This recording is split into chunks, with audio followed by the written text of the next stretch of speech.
Everyone. My name is Wallace Ndaru. I am an advocate of the High Court of Kenya, human rights lawyer, and currently serving as a research and advocacy advisor at Defenders Coalition. We primarily work on the protection, safety, and well-being of human rights defenders, to include women human rights defenders. And we do appreciate quite a number of them because of the nature of the work that they do. They run the risk of being victims of femicide.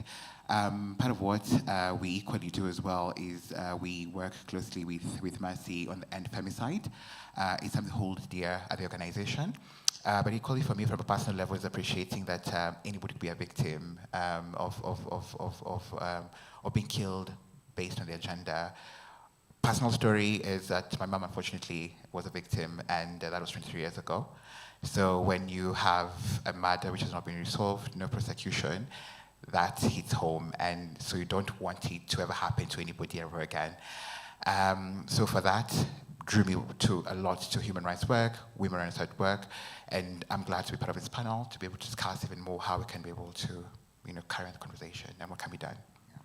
Oh, thank you. Thank you so much, Wallace, for sharing that. And it's such a pleasure then to have you here even more. And we look forward to your meaningful contributions on this. A very good afternoon. My name is Patrick Nzomo. I teach criminal law and criminal procedure at Strathmore Law School, and I practice criminal law. So I'm going to be speaking more about practice, the institutions we have, what's working there, what's not, and what we can do. And what we do, primarily also something else I do at Strathmore, is work at the Strathmore Law Clinic. So we give pretty much free legal advice to people who need it. And a group that is very dear to us is young girls who have undergone sexual-based violence. And these are people who have been victims of defilement. And I mean, it's one thing to protect them after the fact and give them food, a shelter, but it's also one thing for them to see the person that did this to them actually pay. So that's where we come in and support as many girls as we can in terms of walking the journey with them. And you're going to be discussing some of the challenges you find because somebody was defiled when they were 7, their case is being heard when they're 13.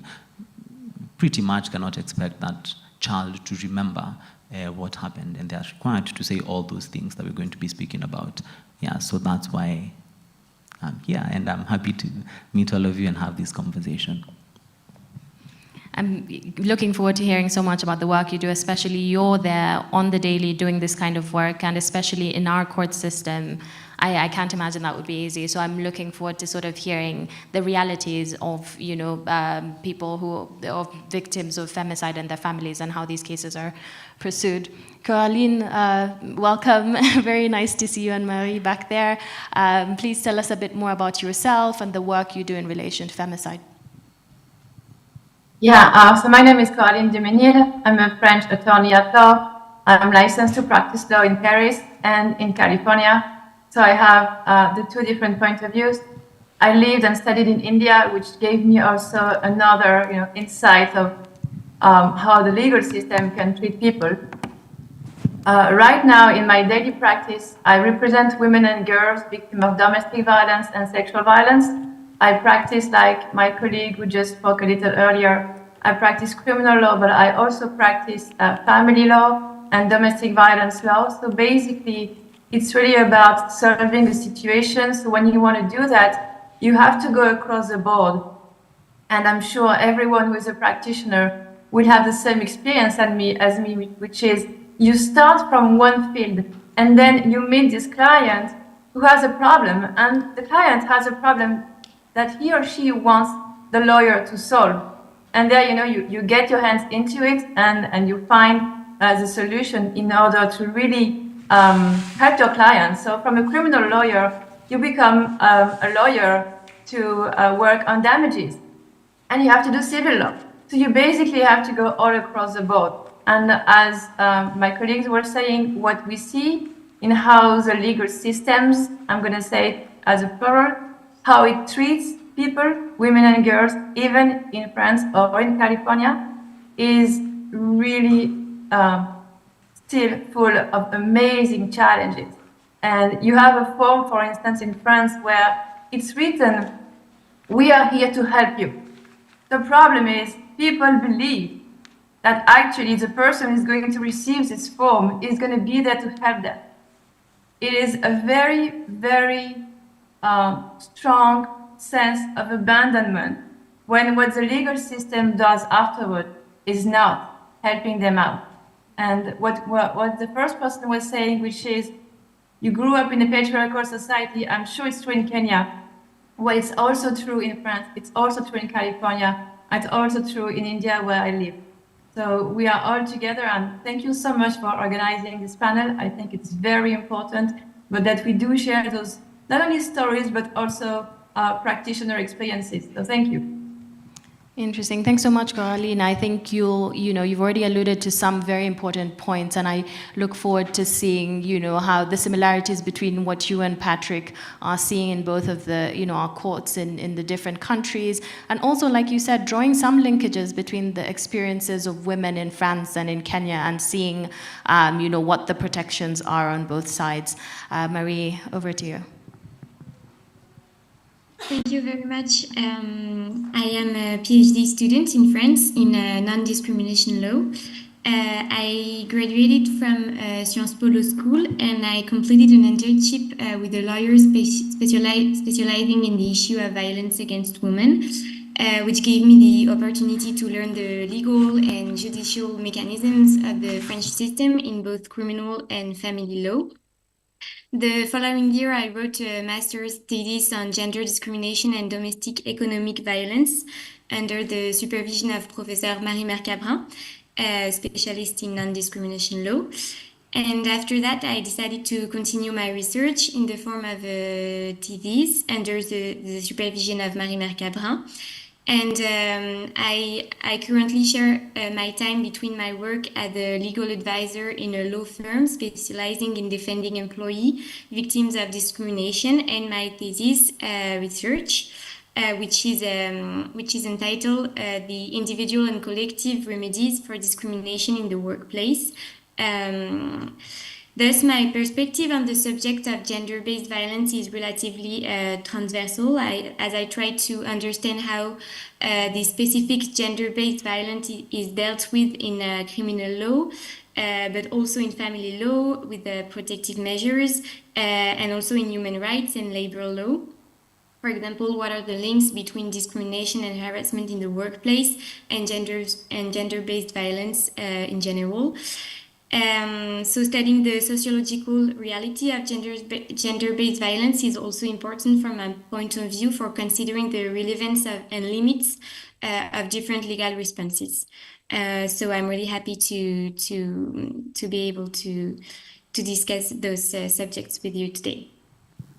Thanks very much, Marie, and I'm really looking forward to hearing what you have to say about how this ties in with discrimination, how it ties in with underlying issues. As we know, femicide doesn't just happen in a vacuum.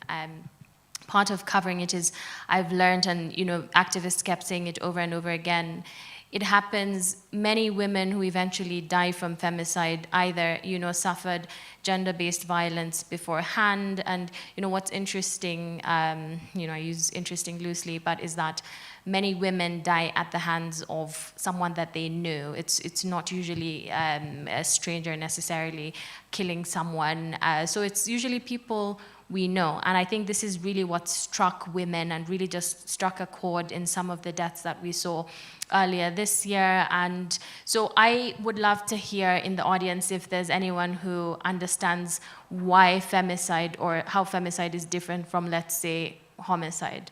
Why is it is there something specific about it? Do we understand the definition of femicide? Is there anyone who would like to speak to that, or should I give them? I thought that was a hand over there. Okay.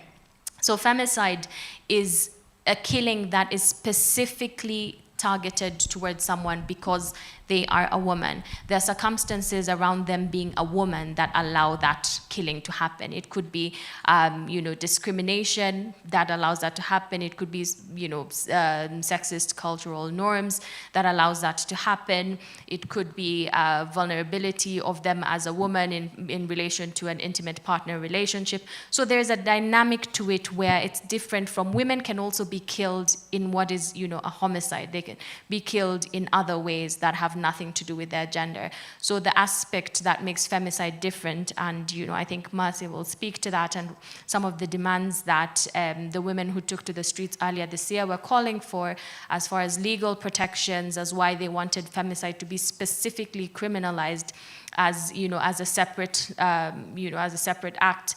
That's something that I look forward to hearing from you, Mercy. So maybe you could take it from there.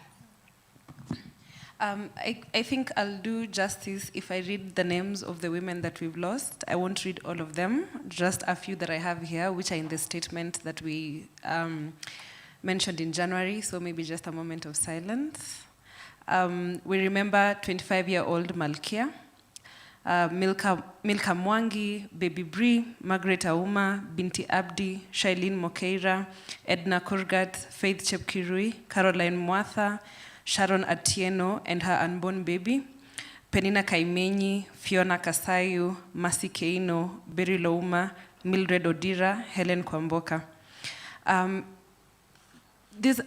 These are the few that I've mentioned, but we have many, many women who've been killed in Kenya. And what led to the women organizing a march in January is when we began the year, mostly when towards the end of the year, we have 16 days of activism happening across the country, right? We have organizations going around doing sensitization, teaching people on GBV.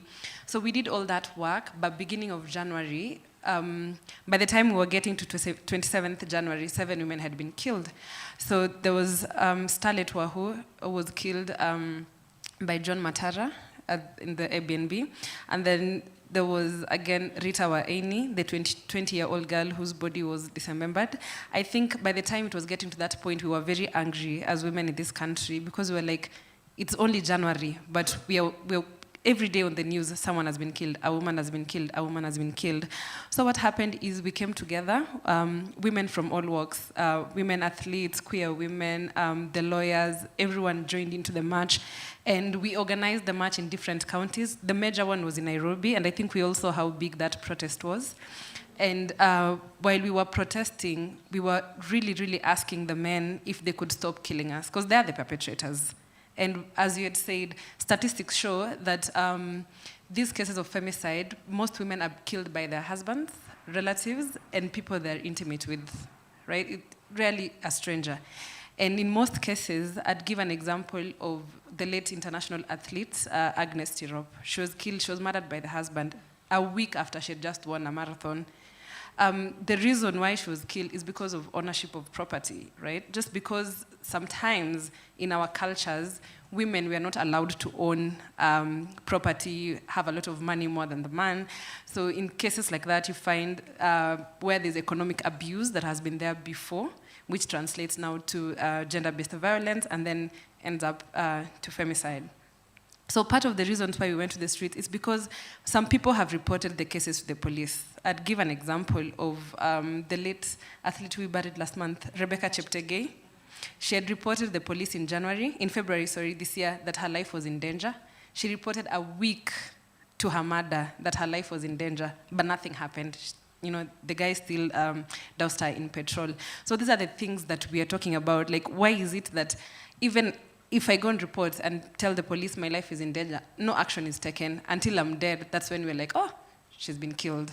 So it's the anger that we had in January that made us go to the streets. And we are still asking, one of the demands that we asked in January, if the government can declare femicide a national crisis. Because recently, 42 bodies were collected in Kware. It has not been declared a national crisis, so there's a missing gap somewhere. So it's the anger that every single day, every single year, we are asking, are we safe in this country? We want to be safe as women. No action is being taken enough. So yeah, that's one of the demands that we asked for. Interesting. Thanks so much for that, because I know, Wallace, you're going to be burning right now, wanting to, just in relation to what Mercy has alluded to. We had previously had an informal discussion, and you talked about the criminalization of femicide. Maybe you could speak to that. What needs to happen from a legal perspective? I think generally the question I'm hoping that the panelists will speak to is what is working legally and what's not, and maybe we could start with the criminalization aspect. Thank you very much, Caroline. As Mercy has highlighted, we've had quite a number of women who have been killed. The unfortunate bit about it is they never look at them from that perspective of femicide, and usually treat them just like ordinary murder. You now run the risk of prosecuting this case as an ordinary murder. It won't have the weight it will have to be able to send a deterrent message, primarily to the perpetrators and would-be perpetrators within society. Sorry, could you speak to why? Because that's interesting, very interesting what you said. Why do these killings end up being categorized as murders? Exactly, it's because we do not have a particular law which addresses femicide as a distinct offense. We only have the provisions of the Penal Code which provides for murder. If we look at all the cases, the few which have been filed in court and perpetrators the accused persons arraigned in court, they take plea and are found guilty, are very few. And of course that was basically them being charged with murder. The aspect of the deceased mostly was not taken into perspective, and that is concerning. Because if we continue to treat them the way they are treating them, we will never be able to have an end to it, Part of why we have laws is to deter offenses or crimes being committed. There are people who might not agree with criminalization of femicide, but I think it's timely that we have this discussion. As mentioned, femicide is very particular, targets women for being women, and it's very intent. You do not go and find a woman, just slap her. You go for the kill, and they actually do kill the women.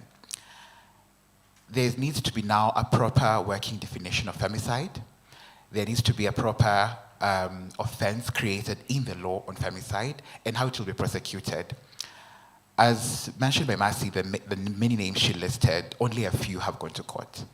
And for example, if you take Sheila Lumumba, the queer woman who was killed in Muranga, it was one of the few that went to court, and a conviction was held by the court, and the perpetrator, I think, was sentenced to like 30 years imprisonment. We have the other ones which happened recently. No arrest has been made, no arraignment has been done, so basically no prosecution has been done, really. And if they were to be arrested wherever they are, they'll be charged under the Penal Code. So those people who may argue and say, we do have a law in existence, we have a Penal Code, it provides for murder and its punishment for it. But does it carry the weight of the killing of women? No, it doesn't. It does not offer these women the dignity to attain the justice, even in death, and for their families that they deserve. The broadness of just murder in the Penal Code, and also now I'll narrow back a bit to our society, is unfortunately we never look at the killing of women distinctively. We say a person was killed, too bad for them. If probably that's some people will resort to victim blaming, where were they, what were they doing? Then you have watered it down, it does not have a purpose. If we actually criminalize femicide, and we need to actually have a law, and my argument is, let us not amend the Penal Code to provide for femicide. Let us have a very distinctive law on femicide. When we talk about now amending the Penal Code, it's been amended several times ever since it was birthed in this country, way back in 1963 until now. It will not have the same weight we would have a separate law. I'll give the example of the Sexual Offences Act. The Sexual Offences Act came as about of the prevalence of sexual violence women endured in this country. And now Supreme Court Judge Njoki Ndung'u really, really pushed for it, because that was an issue which needed addressing, not necessarily in the Penal Code, for it to be treated as an assault or battery, but to address a concern that was very pressing. And we have seen how the Sexual Offences Act has been very beneficial in prosecuting sexual offences in this country. why then don't you have a specific law? As Mercy mentioned, it's a national disaster. This are only the women that we have had whose probably their bodies have been retrieved, and we appreciate that they are dead. How many more others will be retrieved? We don't have to wait for it to be 50 more, 100 more to appreciate this is a concern, and it's growing. If we continue to treat it as business as usual, we will never be able to address femicide in this country concretely. So criminalization, to have a very concrete law touching on femicide, and specifically femicide, because it's an issue we're currently dealing with, we can't vary from that particular fact. I'm only imagining if we had this particular law, the names mentioned here, and the perpetrators arrested would be charged under this law, and that would probably have a more weightier bearing to it as compared to just being charged with ordinary murder in the penal code. And if we are very intent on addressing, femicide in this country, that is the first step to take. After it being declared a national concern, then we now need to have our legislators in Parliament debate concretely on why this law should be there. And not only, Parliament, but also need to bring everybody on board, I read an interesting quote today which says that one of the life lessons we learn is never think it cannot happen to you. And when you have the majority of the population being women, it means that women anywhere, everywhere are a target. I think the World Health Organization says that one in 3 women is a target, could be a target of femicide or a GBV. That's a very high number. And don't need to wait for them to actually get that magnitude for us to appreciate this is a pressing concern that we need to actually address it. It's a conversation which has already begun. People want for it to die down, but we cannot run away from it, whether we like it or not. Thank you. Right. I think you've made such important points, and kind of needing to address it as a specific issue in order for it to first, log in a certain way in people's mind, but also for that to be addressed as a societal issue as well.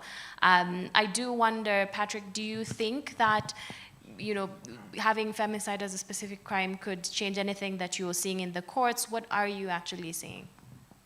Okay, thank you so much. And just to start from what Walesa said, some countries have already gone the extra mile to criminalize femicide. And just to mention a few: Belgium, Croatia, Cyprus, Malta. So the suggestion that Kenya should actually make a standalone legislation that deals with femicide is not something that is far-fetched. It's not something that is entirely out of reach. It's something that we can do, and it can be based off what we have experienced as a country. Okay? Some of the murders that have happened cannot be explained other than it was gender motivated. And that there is reason for the argument that Wallace makes. But then, the problem then that would arise practically is, if there is no offense in the law, there cannot be a charge. Okay? So the police will not arrest you for femicide. Why? Because femicide is not an offense in Kenya. So then we look at what do we have. Sorry. And the closest, it's not Is this your bedtime? What is happening? Sorry about that. I think the most important thing to then look at is what offenses do we have under which an act that can be classified as femicide can be prosecuted under. And there are 2 offenses. The first offense being murder, and the second offense being manslaughter. Now, the practical problem with that would arise is that we have to look at, if I arrest somebody for murder, what am I required to present in court? Ideally, 4 things you'd be required to present in court. The first thing is that there was an unlawful act that was committed. True, I stabbed you. I did this other thing that would be regarded as unlawful. Not a problem. Second thing is that death occurred. Again, not a problem. Okay? Then death occurs within 1 year and 1 day. Again, not probably a problem. But then let's get to the most important aspect of murder, which is there needs to be malice or forethought. What does that mean? That you really did intend to kill this person. And then our penal code goes ahead to say that motive is not a necessary consideration in determining criminal responsibility. So that becomes a problem, a very practical problem, because if motive will not be considered, I cannot establish malice of forethought. I cannot establish an intention to kill. Okay? So then that's why there is a lot of sense in having femicide recognized as a very specific and standalone offense. And that would explain why some of the cases may not have been prosecuted, because the police is asking, okay, fine, can we derive a clear intention to kill? Okay? Because if that falls short, then this person can only be convicted for manslaughter, which will attract a way lesser penalty. And like Wallace said, you don't have justice. I mean, we've been given a list of all these women. These are mothers, these are our daughters, these are, they might not be directly related to us, but they are part of us. And like we mentioned, it can happen to us. So it becomes a problem. And I might not fault the police a lot, because maybe they're looking at the facts and saying, these will not fit a murder charge. These will not fit a manslaughter charge. Okay? And then that begins to form a basis for the discussion as to whether we need to recognize femicide as an independent, standalone offense.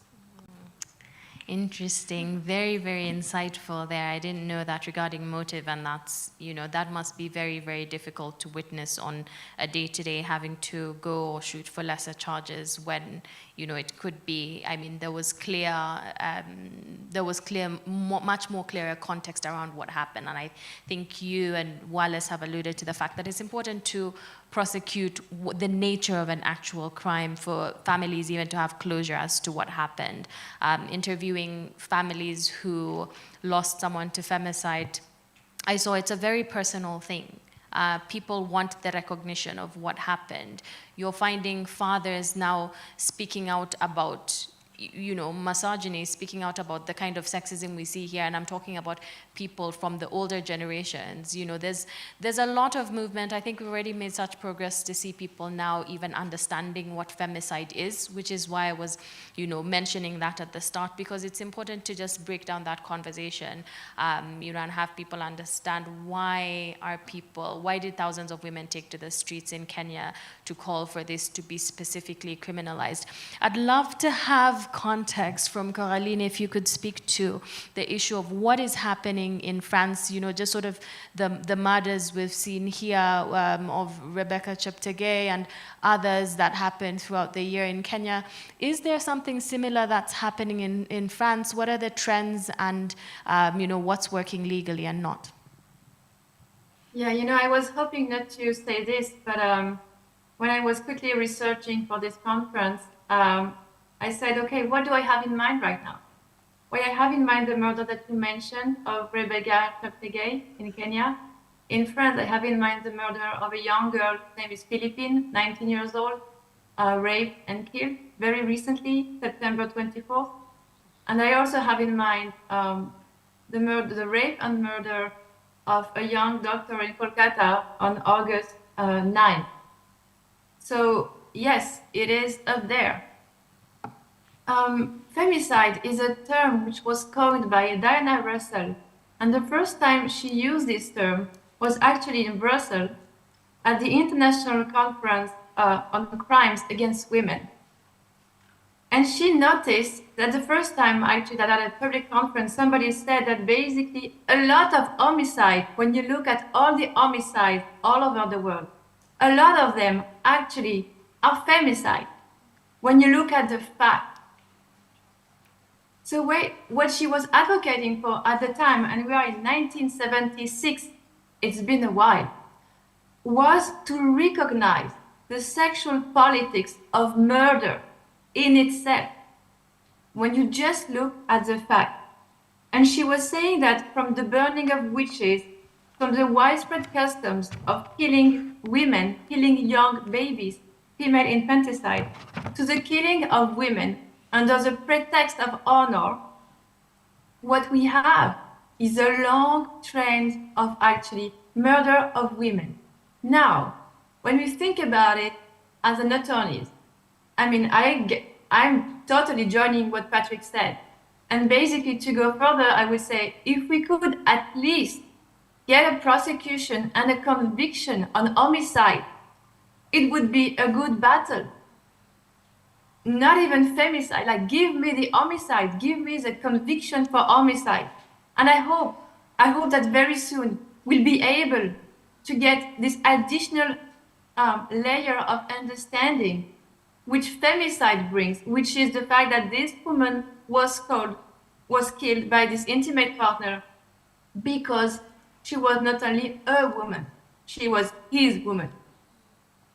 And that's the entire key in this specific kind of murder. But before being a femicide, it's a homicide. As a criminal lawyer, think about it in this way. And if that's the way to get the conviction, well, go for it.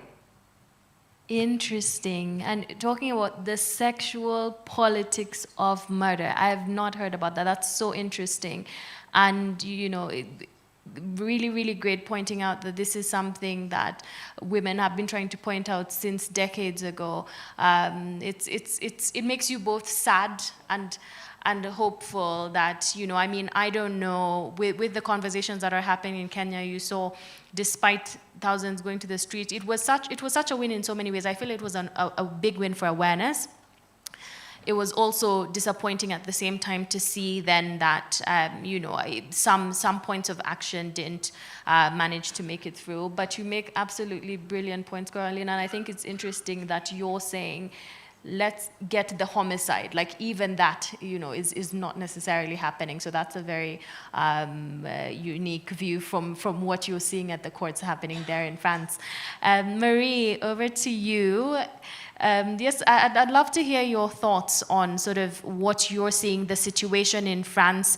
You know, Caroline has mentioned 2 murders that happened. Did these bring out any anger? What was the reaction in France to these killings? If you know about them, if not, I mean, maybe Caroline, you can provide more context over there and you know, just sort of say what you're seeing.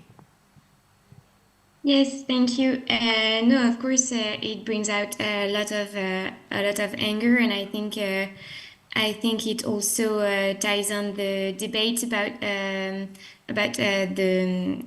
importance of the concept of femicide, as we've seen, as a systemic reality of gender-based violence, and it raises the question of how it has been translated into legal terms in France. And as we have seen,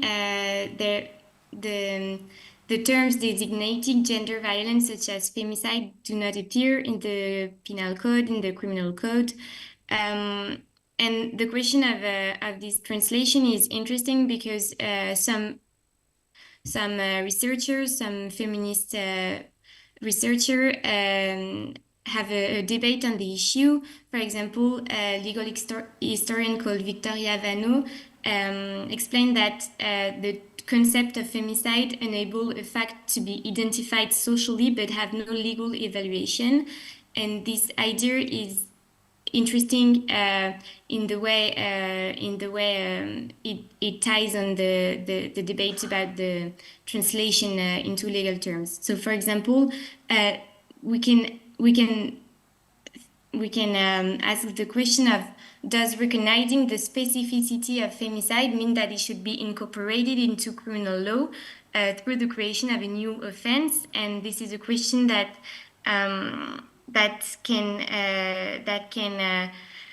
can be tied on the relevance of such an offenses. For example, certain feminists have pointed out that in criminal law, the qualification of an offense requires the existence of a moral element, intentionality, and the question is, do the perpetrators of femicide deliberately perpetrate these crimes because their victims are women, or because they are women who have conjugal relationship with the perpetrators in a patriarchal society? So those questions are interesting in order to question the relevance of such of such an offense in criminal law, and also the introduction of the term femicide into the law ties in with the debates on the relevance on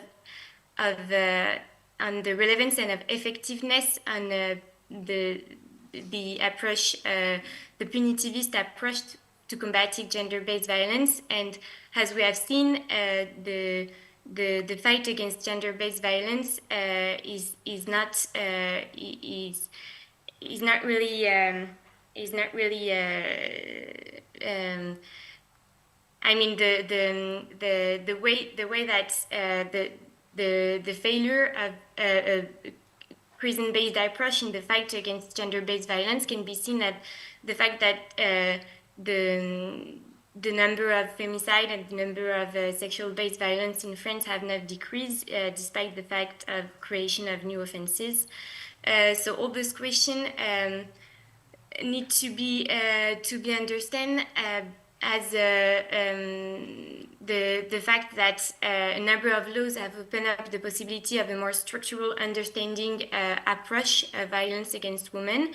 And this is what is interesting with the link with discrimination. For example, the link between gender-based violence in private sphere and the link between discrimination against women in general. So this is the example of a law of 2021, which sets out to abolish obstacles to full and equal participation and representation of the sexes in the spheres of power in the workplace. So it's the idea of providing measures aimed at women's financial banking autonomy, and thereby recognizes domestic economic violence also as a form of domination, which can lead to a continuum of violence, including at the end, in the more brutal way, femicide. So I think this is this understanding of a structural approach with also discrimination in the workplace that can be interesting in order to think appropriate measures to fight gender-based violence. Interesting. Thanks so much for that, Marie. I think that's why I always love a good academic, because she's talked about different things. Economic violence, right? Like, are these men, when they're perpetrating the crimes, are they doing it because you're a woman, or also is it where because you're a woman, there are circumstances that allow you to be targeted for that crime? And these are some of the things, these are the ways that we need to start thinking about femicide. These are the questions that we're hoping will be asked a bit more and more.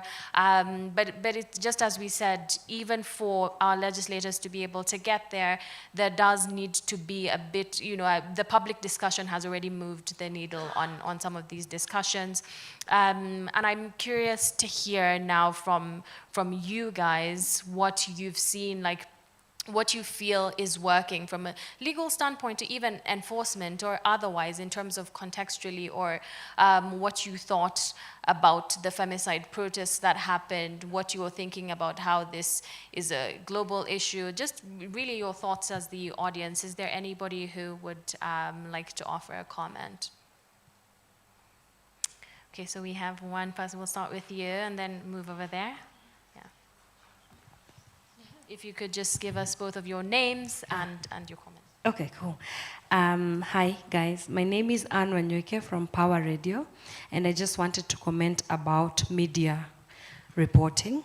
Yes, I think we are not doing a very good job in the way that we report, and it's a call out on myself as a journalist. Yeah, I'm gonna call out myself as a member of the fourth estate. Yes, I guess to just first of all humanize the stories, because it's not, we like to report them as statistics mostly. So I think I want to be able to sort of bring out that kind of aspect when I am reporting on such stories. But thank you so much, guys, for putting this together. That's all. Thanks so much. That was lovely. And absolutely, I think the reporting on it, we can 100% do better. I did think that I was inspired to see some improved reporting on the femicide protests that happened. I'm not sure what everybody's experience was, but I did see quite a bit of humanization of the women that had been killed.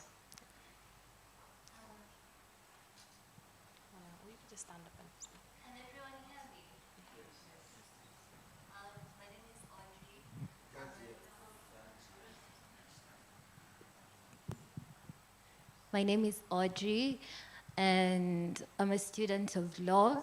I'm actually doing a gender class right now, which is why I was so intrigued when I saw the panel being offered, because this is something I have been exploring as perhaps my project, my research. So in the things that I have learned about it, I do wonder if femicide, not wonder, but I do think femicide is intrinsically linked to the way we conceive male and female relations, such that, for instance, the economic aspect that Mercy was talking about, and I've read a little bit about Tirop and Tirop's Angels, the organization. These women are in a patriarchal culture where the man is supposed to be above the woman. And they find themselves in a position where they are above the man economically. But because this is in conflict with culture and everything that people believe in, and yet at the end of the day, they might be more economically powerful, but the man is physically powerful. And this conflict comes and results in this violent clash. And I do think that as much as I think what I came to hear more about is that perhaps with the criminalization of femicide as a specific offense, this will help change the attitudes of people, because I do think that in the end it's about the attitudes of people and how are people reconciling themselves to the reality of women's equality. Like, yes, that's what I would like to mention, and to also thank you for organizing this, of course. Thanks very much to the French Embassy and for having all of this put together with Alliance Française. I think you're absolutely right that there's the physical element. So the woman is stronger economically, and then the man physically. But it's not only physically. Like, they're also socially stronger in terms of what we saw during the last debate when we had Tirop's Angels over here, is that. The men in some of these situations are even controlling the finances, despite the woman making this money. Again, these are social and cultural aspects that Wallace, you'd alluded to. I'd love now if I'm seeing a couple of hands. It would be great if we have some questions for these excellent panelists who've come to speak with us today. There's a hand over there, is there? And then we'll come to you, and then we'll come to her, and then you. So, where did I start? Yes. Okay, thank you very much for your good presentation. My name is Mark Ambitho. I'm a researcher who has stayed more in India and studied the Indian society, doing my research there at Jawaharlal Nehru University. So, looking at the way we are looking at this dimension, I think the legal aspect, you are not going to get it right. Because I think what she has just alluded, it's more to do with culture. And I think there's a term that was coined in Kenya some few years back about something called slay queen. And it happened in terms that it's a way of getting the men who have the money to get the money out of them. And it happens that in the Kenyan culture, a man sees that once he's used money, he has the right to get everything from a woman. And if you look at the murders that took place, in fact, last year, the one we are talking about, most of them was some meetup in the social media. They happened to go to the A&Bs. The majority of them took place at the A&Bs. And then murders took place. So I think this conceptualization should start from the cultural aspect, whereby at least people should be educated to understand the dimension of how people relate in society. Because if you look at Europe, most of the femicide are done by psychopaths. People who just don't like women.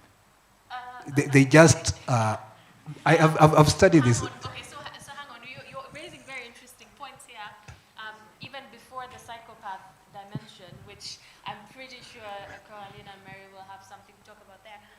But I'm interested, you're saying this is cultural, and I'm sure Wallace, you're burning over there. Maybe I feel like the panelists might have something to say. I'm just curious, are you saying that, because part of what we were speaking about is the victim blaming, and by the way, here there's space for all comments, we're kind of trying to facilitate discussion, so, I'm hoping we can all embrace and hear opinions that are different from ours, but I'm trying to understand, are you saying that women should understand the cultural aspect of not spending money because there might be an expectation that you would be killed, or? What I'm saying is that in mostly the African culture, and especially the Kenyan culture, there's a kind of thinking amongst men that once I've spent money on you, I have access to your body. And so if I go with you to an A and B, I've spent money on you, I've paid for you a car, I've paid for your rent, and then I demand some favors, and you refuse and say no, or I discover that you are having an affair with somebody else, and I feel jealous. And I know that I'm the one who is actually paying for your house, I'm the one who is actually catering for your car and everything. Ultimately, this thing changes to anger. And in most cases, you find that. I just got to hold you there, because I think first, we're going to need to make sure everybody has a chance to answer the questions. Are you saying that that's a dangerous cultural norm, or are you saying that you can understand where, I'm trying to really just hone in on the point of what you feel about this dynamic of people terming it as it was, they were killed for denying sexual favors after. I'm saying that in our culture, during our mother's time, the ladies were taught to have a limit. In terms of somebody can be offering you some favors, but you are told to be careful that you must not cross this line.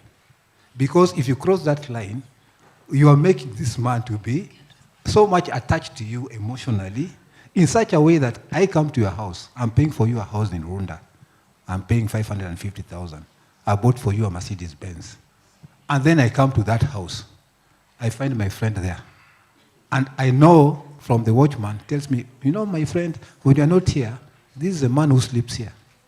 And this man has not even donated anything. So I feel jealous.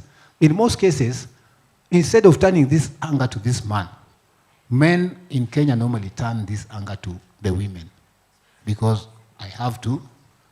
Or in the case of athletes who have been killed.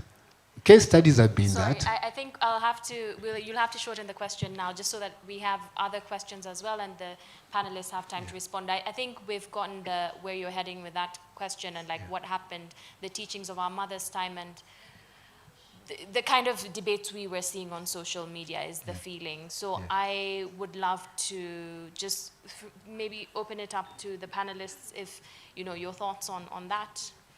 That is the whole reason why we are here, because we are dismantling our mother's time. We are no longer in our mother's time. We're in a different era. And we are asking the men, you do not have any right whatsoever to kill me. You can't kill me over pizza. You can't kill me because I've gone to a B&B with you. And men need to understand consent. I can go to the B&B with you and decide I'm not going to have sex with you. You do not have to kill me, right? It's dismantling the patriarchal ways that have been deeply rooted in us. And the way femicide manifests itself in Kenya, it's deeply rooted in misogyny. I feel like misogyny fuels the femicide in Kenya, and it affects all of us. There's no woman who's safe in this country. Because, an example, when the cabinet secretary, Soipan Tuya, was appointed, did you see how she was abused online, We've talked about international athletes. We've talked about women in the village who've been killed. An example is last year, a woman was killed in Elgeyo Marakwet because she got money to open a shop next to her husband's shop. This is money we are both making to bring home to the family. Why are you feeling intimidated to stone me to death? And while this man was stoning this woman, men were recording. There were people who were recording when she was being stoned. You get what I'm saying?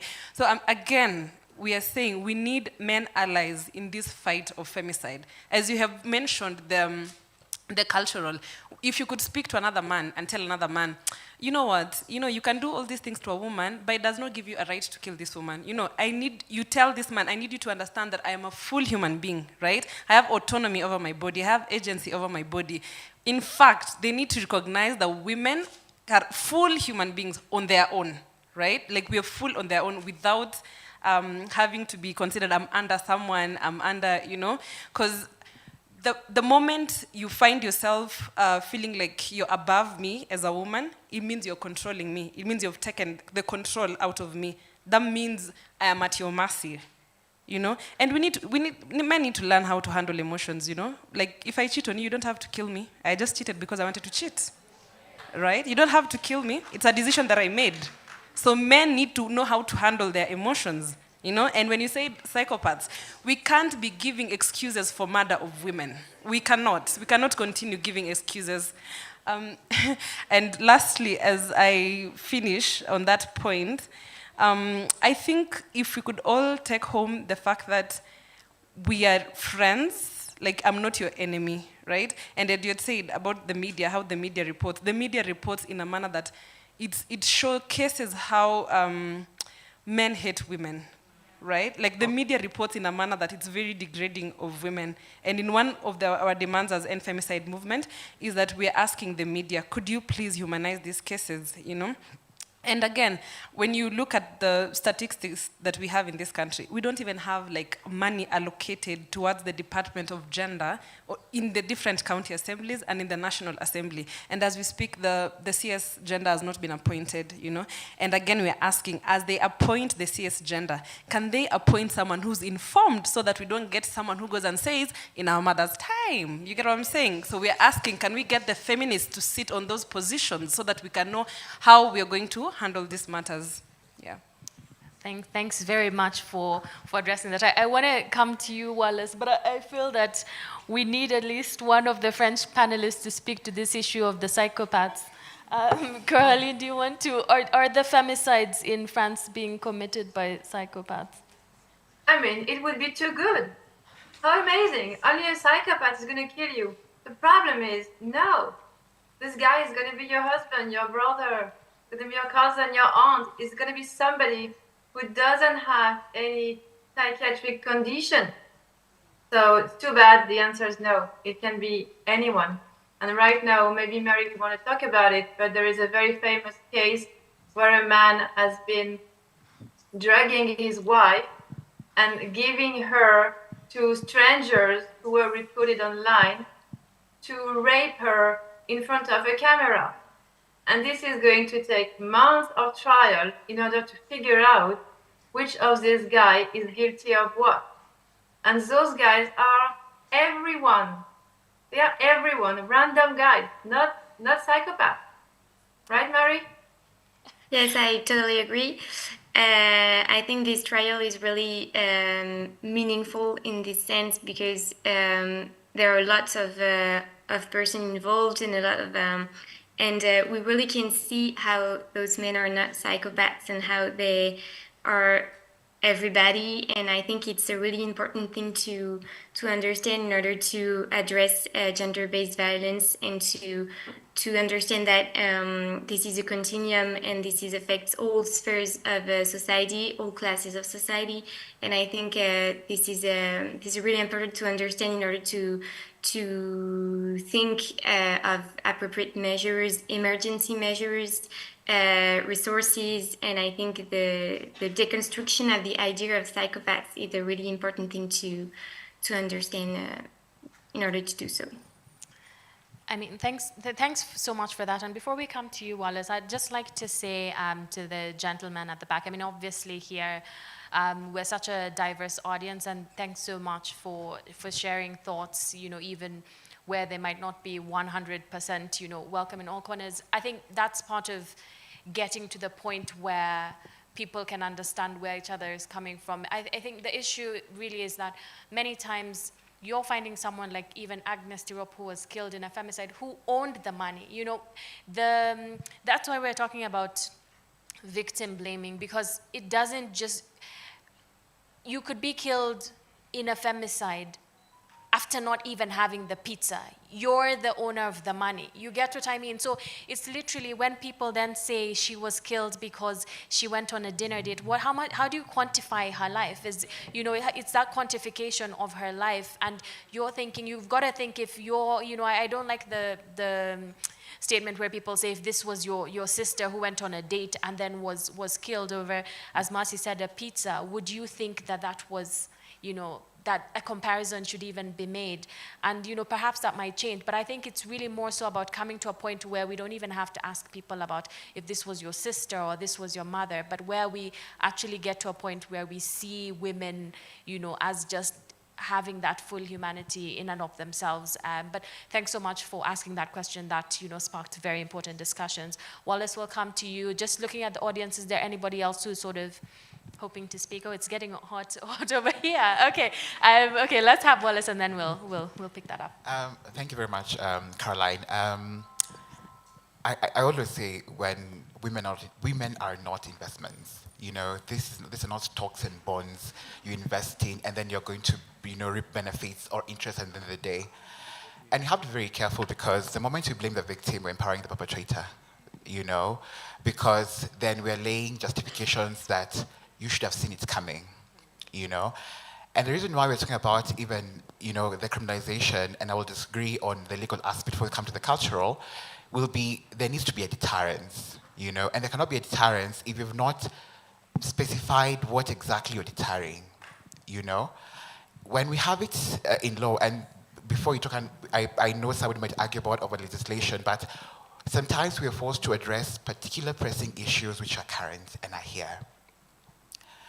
If we're going to take the cultural roots, which I'm usually very careful to, is that culture in itself is not homogeneous, it's not static. It's very diverse, it's very dynamic. We appreciate the context we operate in mostly when we say even African culture, because it's nothing like African culture. It didn't crop from the same tree. It's diverse, it's dynamic. We may have similarities and some nuances, but not similar. So if we're going to always argue based on culture and societal norms, basically we look at society as this massive encyclopedia where we go refer to and then come and say, unfortunately, we're able to do this, we fail. If we're going to refer, and appreciating also the demographic in terms of the gender, in terms of the age gap, how things were done before, maybe then it was acceptable, What I know is my grandmother lived to be 106 years. And she, 106, 106. And also the aspect of, and she herself was a feminist in her own right. And she could not stand for some of the things which we're actually talking about here right now, because even in the days of old, when we want to argue and say it was acceptable then, not to everybody. We have to be very careful, even when we have this particular conversation, is we have to humanize the person, like we've mentioned. And I'm glad we're moving from, even when 16 days of activism is going to be coming up. And I like now how we go from canceling the names of sister, mother to, it's a human being who is, by their gender, a woman, right? And I'll agree with Mercy, and this is not where people argue and say this feminist who are, it's a men versus women thing, because we have to work together. When we talk about equality and discrimination, it affects all of us. But actually, when you put in a pendulum, some people based on their gender will be tilted, the inequalities and discrimination will be tilted, as against them.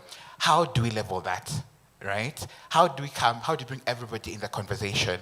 If men, and unfortunately when you look at the statistics, men are the perpetrators, rarely do you hear of femicide or a GBV where it was actually a woman who killed another woman, right? And if that is the case, then what role are we playing? If we now take it back to society, then what role are we playing? And especially men, When women are killed, conversion dies very quick. The question will be, now this speaks to victim blaming. We want to know, what was she doing at that Airbnb? Why did she agree to, right? We never look at the perpetrator. Why did he kill her? And I don't really think there's enough anger or jealousy that warrants the killing of a person. I'm only imagining, for example, if we take that argument of I invested in you, then it will be, if it's an invested bank, then come to me and tell me, I invested this much in you, I'm here to reap my benefits. And I'll tell you how much money did you invest in me, 100,000 Kenyan shillings, I can easily give that back. But it also speaks to so much, which I think we can have a conversation about later, of the place of women in society. And that is a conversation we need to honestly have. So we need to be very careful about, relying on culture, and especially dangerous cultures which exist, because then those become the fuel which now encourage people to carry out the heinous offenses they actually do. We have to be very careful about victim blaming. Just because they're not here to talk for themselves of what transpired, we have to actually now go for the perpetrator. Why did you kill this particular person? And you'll be surprised what some of the reasons are, you know? And then also we have to be very careful about watering down the conversation, you know? And that's what we're saying. Not look at it just as murder or GBV. And it's because also part of the conversation we're having today is GBV. And women, of course, unfortunately, suffer more. We're not saying men don't suffer, you know, from GBV, but they do. We never then ask ourselves, how did that impact them, you know? In terms of their psychological well-being, in terms of emotional well-being, what traumas do they have, and how do we address it, right? So it has to be a collective effort. Before we even now get to society and culture, we appreciate it actually a societal problem. And one of the ways we actually want to do it is have a remedy for it. And in a way, we appreciate it there can be a deterrence for that. Thank you. Interesting. Patrick, I'd love to hear your thoughts just before we throw it back to the audience on, I mean, obviously, you're a lawyer and you're also a Kenyan man living in this context who saw everything play out. What do you think about, maybe we could start even from the Kenyan man perspective. What, I've realized sometimes there could be a little bit of a gap. Like sometimes there are a number of men who are, you know, allies and sort of thinking in the direction of this needs to end. But I, you know, have found people who I'm even working with or, you know, in close proximity with having, you know, some very different views. And that's why I was saying that it's really, really important to be having rather than shutting down these discussions. Where have you found men are at in the social cultural spectrum? What role can men play to help move this conversation forward? Okay, thank you so much. And I identify with a lot of what has been said. And I'd like to say the discussion really needs to involve everyone. Okay? And that would be a good starting point. Because to me, the starting point of looking at any crime, femicide, murder, GBV, is that you're really violating someone's human dignity. And that and life, these are the two most important things that form the basis of everything else. Before I enjoy my right to food, to water, to education, I need to live first. But more to that, I need to live a dignified life. And I cannot live a dignified life if I'm living in a society that already thinks me weak. And that's why a lot of the research that speaks about GBV femicide, the starting point is that we need to address some of the cultural issues that have given rise to this situation in the first place. So that then, people are not offering these, I don't even think it's a defense. It's not even an excuse. I don't even know what to call it. Yeah, that I put some money here, so I'm expecting this kind of return. So, I mean, you've completely thrown away that person's dignity to the extent that you think, it doesn't matter how much money you've spent on anyone really, or on anything, you can't take someone's dignity to the extent that you want them to die. And then the other thing, just a perspective from practice, we are already expecting too much from the victim in terms of getting a conviction. Yeah, a lot of us would say that you have to relieve the ordeal, but it's more than that. Yeah, I have to go and prep girl victims who are 7, who are 10, and you have to tell them, this is what we need to prove in court. Okay, and some of those things the girl is even afraid to speak to you about. Yeah, because how do you speak? I don't know whether I'm allowed to say that. I can say, because say for example defilement, you have to prove age, easy, yeah? You have to prove identification of the perpetrator, a lot of the time easy. But then there's the most important aspect.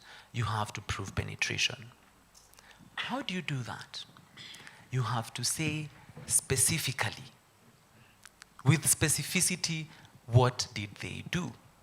What organ of their body did they use? Where did it, you get?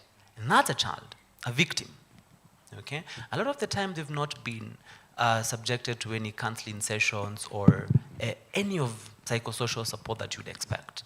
Now then, when you start raising some of these excuses, I mean, that's more, I mean, what do you take this person for, really? Okay, and just to specifically then address your question, I mean, we've heard men speak about all these things. I know you're saying we should move from the point where we are saying, if this was my sister, what would I think? But I think that would be a good starting point for most men. Yeah, my students of criminal law ask me whether I have morals because I practice criminal law.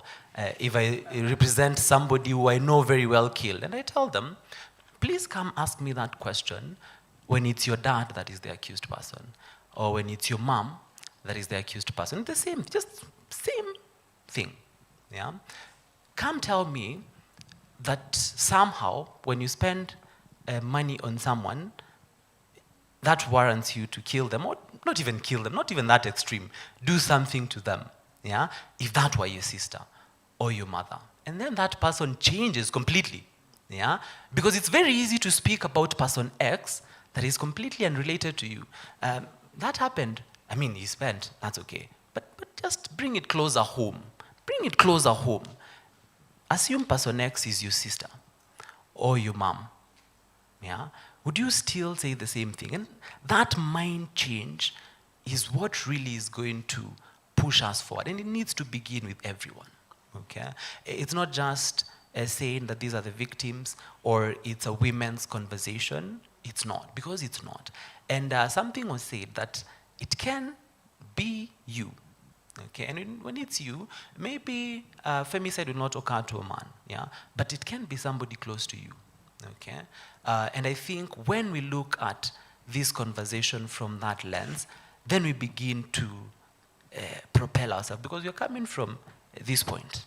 Yeah, so we have to get to a point where now we are saying, okay, fine, now we can have a sane conversation about this, because we are already really at the bottom because of the social cultural issues that we have as a country. I think you've made some brilliant points, and ultimately what I'm hearing from you is empathy and sort of getting there. There is a process. I mean, I think, we sometimes think of empathy as this thing that we naturally wake up and have, but like there are different stages of that. And I think a number of us here are actively engaged with people either who have been victims of femicide, that their families, like we're dealing with them in a very close proximity that doesn't allow us just to see them as statistics, etc. And some of these issues, the closer you get to them, whether it's by reading or it's by interacting more, or even just attending a conversation like this. And that's why I thank you all so much for being here, because this is building that empathy. It is bringing this a little bit closer home. And I actually think that's what it really does come down to. I did see a couple of hands here, so we'll come to you over there. I remember we had you, and then you, and then you. There we go. So I think pretty much I've chosen people from one row. So there we go, and then we can pass the microphone here. Thank you very much, the presenters and the organizers and the audience. My name is Charles Hamala. I was a doctoral student in the south of France in a university called Pau, and I did violent crimes, crimes against humanity, genocide, and things like that. And I also teach criminal law. I just want to make a couple of observations. One is maybe to agree that there is a rise of what you call parallel offenses. And these parallel offenses are because there's assault, and then you start making hate crimes in the National Cohesion and Integration Act, and you say that, look, there's now assault, but now aggravated by ethnicity or race or something, religion, something extra. And then you want to punish it a little more because it has an aggravating factor. And you have the same in terrorism. Terrorism is all manner of assault and murder and everything, but you want to make a Prevention of Terrorism Act. And even sexual offenses are assault, but, sexual offenses. I wanted to say, try and observe that there is ideological bias in what the state considers to be a public order offense like riot, which everybody will fear. If there's a riot, if there's terrorism, it can be randomized. It can be you, it can be me who will be affected. And therefore the state gets concerned in actively containing or controlling those, public order law. But then these violence against the children, domestic violence, which seem to be happening and you don't think it's going to affect you, seem to be, the state doesn't want to invest in those ones. It takes an ideological position not to, and unless women become elites and control parliament and policy making, it's unlikely to change that perspective of should I say the male state? I don't know. But now, the question I want to pose is this to the feminists and autonomy of the body and control my own body. If you take that position, are you not saying keep out of the bedroom, keep out of what I do with my body because it's my body? But at the same time, you start saying, I want to be protected by a paternalistic state. State, come and protect me. Come into the bedroom. So which is which? You're saying that, fine, we don't want the community, which the gentleman there is saying the community is too patriarchal, but you still want a strong state and a patriarchal state to protect when there is Airbnb, come into the bedroom and so on. So there seems to be a contradiction. And why I'm saying that is that there seems to be some responsibility that the victim has to take, I would have thought, which is different from somebody who is a victim of terrorism and say, look, which kind of responsibility do you want me to take? I was bombed by a random attack in a nightclub without doing anything. I'm totally innocent. So I see a sort of, I'm stopping there. No, not even to interrupt you. I just want to clarify your question before we turn the mic elsewhere. And I have a feeling this is a question for Mercy here. And also are you saying that when you say that they have to bear some responsibility, I'd just like to understand in relation to what? In relation to being in an intimate relationship with that person who killed them, or in relation to what, if you could specify? Very quickly, just as we wrap that question up. The fear is being generalized, that there's a generalized fear that all women are potential victims. And I'm saying, is it all, or is it the ones who expose themselves to nightclubs and intimate? I was almost going to say that even I see men flying out of windows because they are in awkward places at awkward times, and therefore they are more vulnerable in that context. So I'm not sure that I'm seeing a behavioral problem with particular people saying it's never going to be me because I don't do those kind of things. And then they are asking the state, generally all of us, to contribute our money to make a stronger state to help them. So do they want to have their freedoms and do whatever they want, and then we come and protect them? That is the contradiction. Thank you. I hear you, and just as you sit before Mercy takes that question, we're going to take a couple of more.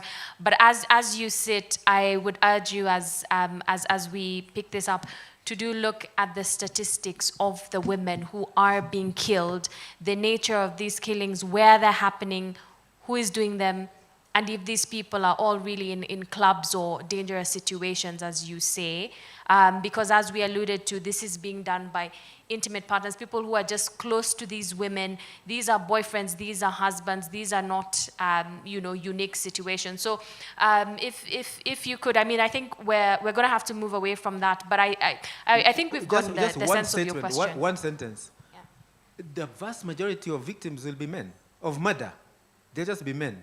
Because, I know it's maybe some dramatic ones on the women who are getting involved in this, but if you get the statistics of the amount of men who are victims of murder... You missed the early session, you missed the introduction to this session where we talked about what is femicide versus what is homicide, in which we made that very, very important distinction, that these femicide crimes are things that are being committed because specifically that person is a woman. It's either because there's a discrimination that allows that to happen, there's imbalanced relations, gender relations that allow that dynamic to happen, and we sort of said that that is part of it, and that distinguishes it from women are also killed by homicide. Homicide is not for men, just to clarify for anybody who was not there in the beginning of the session. So that was a very, very important distinction I think we made there. Just so that in the interest of time, I'm going to let that move forward. We can have views here. But thanks very much for that, because these are truly, like these questions that are coming up here are what we were seeing all over social media platforms. And that's why I'm saying I'm glad we're opening up for a non-judgmental space where we can have these questions and also have people respond fairly back if that's the case. So we're going to jump here and then there and then there. Yeah. We can just, yeah, why don't we just then do that? Yeah. Thank you very much. It's half a comment, half a question. We talk about victim blaming. The fact is sometimes the victim blaming starts at the police station. In 2021 in France, we have this case of Cécile. She went 22 times at the police station and she get killed after that. And you know, sometimes it's hard to trust the system when you hear this kind of stories, because you're like there's a lack of training maybe in the police. I don't know. I'm not a specialist. It's why I'm raising this fact.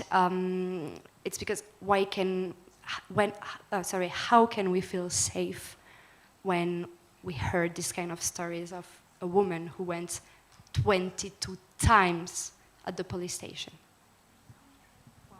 Who would you love to sort of answer that question for you in this? Like, is it a broad throwing it out there question? Okay, good. We still have some on this line. I think we had 2 others on this line, and then we'll move it to a different area. No, sorry, I think it was this gentleman over here. Sorry, and then we can start with you and then come in. So, thank you. I'm Eric. I'm a social worker from MSDP. We work at Mkuru there. So from the presentation, I could hear there's a gap somewhere, because when we have GBV has happened and need to be taken either for prosecution, and also for medical. Most of the time, you'll find the survivors, they do not get justice because they don't want to either to speak up. You have talked of it, but we usually miss the psychosocial support of this person, because the survivor usually trusts someone he or she will share with, so that you get the evidence to take either for prosecution or, because most of the time when we work at Mkuru, you'll find out that the survivor will trust you as a social worker. She will give you the entire information. If the police, the person, either the gender officer who is taking now the case to, because most of the time it's usually taken by the police for prosecution. So most of the time, for me, I'll just urge, because when you think these cases are happening at the high end, people are living well, it's also happening in people who are living in the less privileged families. And there are so many cases there. But these people do not, most of the time, they don't get justice because usually either they don't want to open up because the right procedure has not been followed. And we have even some women who have been killed. And most of the time, the way you just said, they have went to a police station, reported almost even 20 times, but nobody is taking up the matter. And most of these police stations actually in Kenya, some of them they will link you to a gender desk officer where there's just a desk, but there's no a police officer there. Like in Mkuru, we have around 7 police stations. There are police posts, but they were upgraded to now be police stations. So they have a gender officer, a desk, where it's almost to the OB, but that police officer is working on other issues. So you are told that what we should do, and for me, I think for everyone we are now in this business of actually advocating for people, the issue of gender-based violence to reduce. It's us to make sure that here in Kenya, we make sure that the right way, actually the right course has taken place, because in terms of reporting, in terms of survivor getting psychosocial, and again, in terms of the same person getting the medical assistance, because this will assist for... Kindly wrap up. Yeah, thank you. Thanks so much for those insightful comments. Again, like as you're saying, like these issues and how they're taken care of across the, different economic spectrums, the attention they're given, the kind of access, the psychosocial support availability, very, very different, and that matters. Do you want to pass the mic forward to this gentleman here? We did have him, and then we'll sort of, we can jump back to you and then go to her. I had a question as well, so. Yes, okay. It's just we did have an order. I just don't want to skip over people who had the priority. It's, just... Hello, my name is Christoph. I'm from Switzerland, where femicide is not uncommon. Actually, it happens too often in a civilized country, as we call that kind of country. And my question is, actually, I have nothing to do with law or something. I'm a French and English teacher. French and German teacher. But my question is, we have talked a lot about femicide against women, but we have not talked about femicide against children. And this happens today in a lot of places all over the world, and it's ritualized quite often. Babies who get killed just because they are girls, and nothing happens. People don't get punished.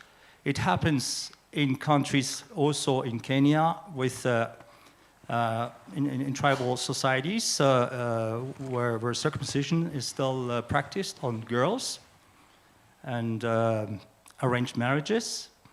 I just saw a movie, a Kenyan film, that I can recommend to everybody in here. Unfortunately, when I saw it, the cinema was almost empty. I don't think a lot of people saw that movie. It's called Nawi. It's a Kenyan film, and I can only recommend that movie to everybody. It's one of the best movies I've seen.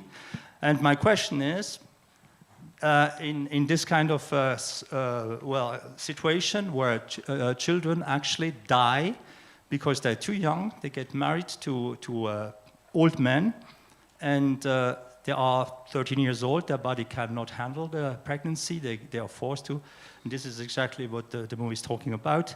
And I was wondering if maybe femicide is not a category of genocide, if we cannot put it on the same level as genocide, and therefore, because the motivations are not so different at the end.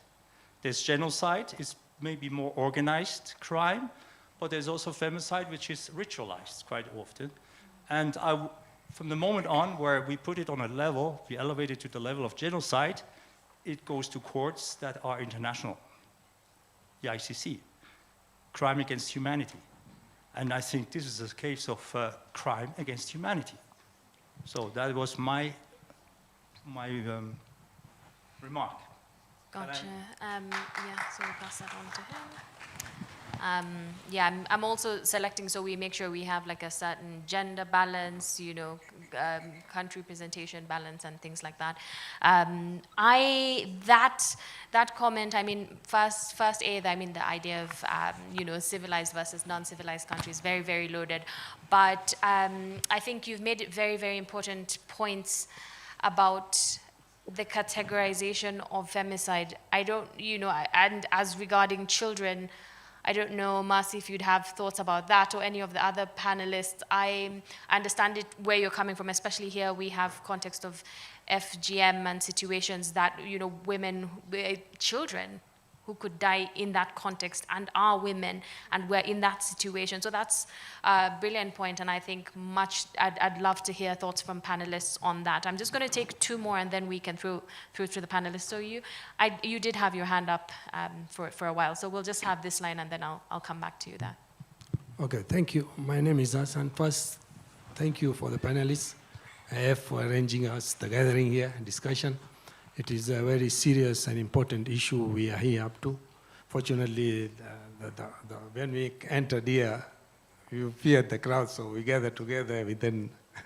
So kudos to everybody, and kudos to our friend who who said that even children have been victimized, especially the girls, in various countries of the world.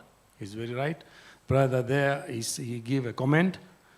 Gender-based violence, if you report to any police station, I have seen several police stations, the desk is there, the police officer is not there. Kuja kesho, kesho kutwa baadaye, until the person gives up. And I really sympathize with our ladies here. And number two, they are pessimists and optimists within us, the human beings. When they hear this women rights group, something serious happens. Wachana hiyo, hii kazi ya wanawake, leave it. This is to do with ladies and women's fight. They'll fight by themselves. That's where I become so suspicious and angry as well at times. Even that is the case, can't a man extend his, if not an arm, a hand? We are with you if you need us. That is it happening. We have got advocates, human rights advocates, researchers, well, wish them the best of success and prosperity. But are they within the circle, the counselors and moderators in this issue? Because I had been intervening in the cases. My first relatives are my neighbors. And serious things used to happen when I used to stay in Italy. And there were various ethnicity within our vicinity, because most in the Italy by then, there were low class and middle class. Higher class look for the posh areas. So if I'm low paid, I'm in the middle class. And I had seen an Asian fellow, such a decent girl, choosing that person, getting married, and he often threatened her that he's from the tribe of butchers. Be careful, be careful. She took it lightly, and then, out of anger, from nowhere, he started drawing the sword and started resorting to the drugs as if he's a druggist. But drug was only an excuse. Bear it in mind, to cover up the case. And initially, he cut not into pieces, but mutilated her body until she died. You see? So this is case one. Case two, another person, I'm just saying that in the favor of ladies, how they victimize, how they fall victim. All people in such cases have to join hands together, especially and mainly for the ladies. Acronymed GBV, yeah? Gender-based violence. So we have to do something. This gathering should keep on taking place every time until we find the concrete solution to overcome this tense situation, not only in Kenya, but all over the world.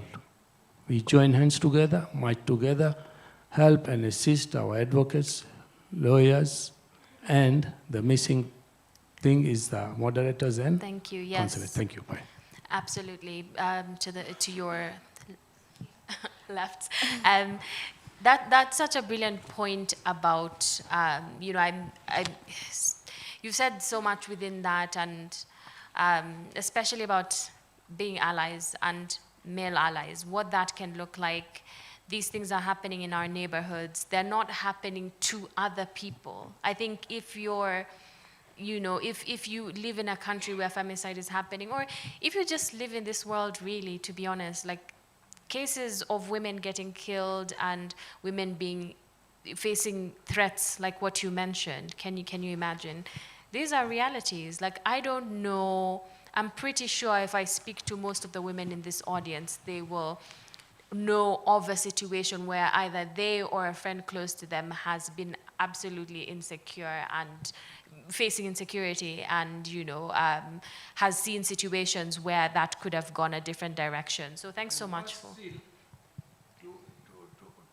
spend his life, he resorts to show that I am druggist or I was under the. Can't hear you. Yeah. Okay. No, I think that's fine. I think he was just wrapping it up to talk about the specific case that he had mentioned, and how people cover up the reasons for why they did what they did. Okay. Good evening. My name is Eva, and I'm a law student. So my question is actually quite similar to hers. There's a social aspect where the police ignore when women say they're in danger, and they're constantly ignored, as she said. And I dare say it's a habit prevalent all over the world. And basically, in general, it would be the infantilization of women, where they don't know what they're saying. And it's how, in general, the infantilization of women by the criminal justice system all over the world is quite a critical challenge when you're trying to obtain justice, because if you don't understand what you're saying, then there's no point of you achieving justice. So what is the cure in this? What would our panelists say? Where can we change, or what can we cure in the criminal justice system so we can achieve justice? Yeah, that's all. Interesting. Is it so interesting that you feel that it's due to the infantilization that they're not heard? Do you think that there's any, just sort of, I can hear what you're saying, but on a level, just because of social cultural norms, perhaps it doesn't even hit at the level that it should, that you're being threatened, in a certain way, or that you're facing a certain situation? Yeah, I agree. Okay, awesome. I'll leave that to the panelists, and maybe we'll go just have her, since she's been having her hand up for a really long time, and then throw it to the panelists who can address what's coming up. I'm fearing that I have a sense that I'll be given that look that time is coming to a conclusion soon. But for everybody who's raised their hands so far, I mean, thank you guys. I can only say thank you so much for asking questions and being such an engaging audience that's even taking the conversations to places that are beyond what we could have expected. It's so lovely, and I really wish we had all the time in the world. Yes. Yeah, thanks for taking my question, and thanks for the illuminating information you've all shared. I wanted to ask any of the panelists, or all of them, to speak a bit more about how femicide is not just a domestic crime. Like, there are very many contexts where femicide is something that happens to a woman at random. So that really speaks to like general misogyny, and how it genuinely puts any woman in danger. I think we've spoken quite a bit about like family contexts, romantic relationships, but there are very many women worldwide who've been victims of femicide without knowing the people who've murdered them. Absolutely, and that's a brilliant question. I think due to the statistics that say many, or I saw one saying most women know their partners, but I think you raise a brilliant point, especially in relation to what some of the comments that were made earlier. So I'm gonna allow, because I'm sure different points have resonated with different panelists. I'm just gonna do a run through where each one of them can comment on questions that resonated with them, and then we'll bring this to a close. Thank you. So I'm happy that we're having this conversation, because it's the hard conversations that bring solutions. And I know I'm going to respond to Dr. Charles, because you've mentioned about women in clubs being killed. Perhaps you're talking about sex workers, or perhaps you're saying we go to clubs. But sex work is work, right? And in sex work, there are two people involved. There's a man and there's a woman. Then why is the woman getting killed and the man is not getting killed, right? Until you see me as your equal and we've decided we're engaging in this together, you get? So there's no whatsoever way in which you can say, women, we put ourselves in positions of danger. There's no man who walks around with, over here, written murderer. So you wouldn't know. You could ask me for a date right now. We go, and then you kill me. I can't see anywhere on your face written murderer. True? Yeah. And then, in short, I'm just trying to say, it's the conversation that we are seeing. We need men on board, so that we can start talking to each other, to realize that we are not enemies, We are in this world together to coexist and to live in harmony. So no one needs to kill anyone. And then I was going to read the statistics, but we've already talked about women being killed mostly at home, and when we talk about research on femicide, so many things will come up. We'll argue about Shakahola, right? The victims were women, mostly women and children, and because they're told, starve yourself and you will see Jesus, you know, so there's a lot that needs to happen when it comes to research on femicide for us to, I mean, femicide, the word femicide just recently came up, especially in Kenya, I think since 2016, after the murder of Sharon Atieno. Yeah, so there's a lot that needs to happen. There's a lot of partnerships that needs to happen so that we can all research and understand femicide at large. And then I'll come back to Charles, because I'm also in politics. And I sit in a space where it's very patriarchal, and it's because the threshold does not allow women to vie, right? It's because of the inequality. It's because of, if we go to the streets, if we go to the ballot, me and him, automatically, like the way men are economically empowered, he'll have more money to go and give the electorates to vote for him. So you find in places like Northeastern, where there's a man and a woman who wants to vie, they have the consensus where the community sits down and the community is like, no, you'll get nominated, the man will get elected. You get what I'm saying? So when it gets to parliament, the elected people are the ones who have more say. And in case of Kenyan National Assembly, the county assemblies, the men are the ones who have the say. So when we ask the men to protect us, to create these laws to protect us, it's because we voted you in. Both men and women have voted you. So you have a mandate to protect us. So when we say we have body autonomy, it's the same way, Charles, you have your own body autonomy, right? The state needs to protect me, it needs to protect you. You get what I'm saying? So as we continue having these conversations, I feel like most times it looks like men hating women, women hating men, or we're in a fight between each other. Really, we can't continue having that fight because we will keep losing women. We have to work together. We have to find solutions. And I keep saying in 2027, I'd like to see more women in parliament. Like, I'd like to see more women MCAs. I'd like to see more women MPs, leave alone even the women rep positions. Like, I'd like to see women going for governor positions, because we have to sit on that table so that we can tell these men, this is what we want. They wouldn't know. And an example is when they're allocating money in the different National Assembly, County Assembly, you'll find the gender department is not funded as much. You know why? Because there's no interest and people don't know. So there's a lot of education that needs to go there. They'll fund the roads, they'll fund the water, they'll fund hospitals, they'll fund all these things, but then they will forget there's GBV, there's femicide, there's sexual gender-based violence happening. So you'll find the Department of Gender has little money. It can't do research on femicide, can't do research on gender-based violence. It cannot even support victims. It cannot do anything because the money it has been given is little. Yet women pay taxes, right? So it's a demand that even the county assemblies and the national assemblies need to allocate money. And it's not that these men don't know. It just needs constant reminder and constant, we need to fight for ourselves one way or another. We need to tell them, you know, that you have to give us this money for us to also protect ourselves. I think those are the points that I'd like to respond to. Thanks so much. That was brilliant. That was really brilliant. And I will tell you, like already when we're sitting here, because we can literally see everybody, including your eyes, your expressions, it's very funny that there's certain things that will be said.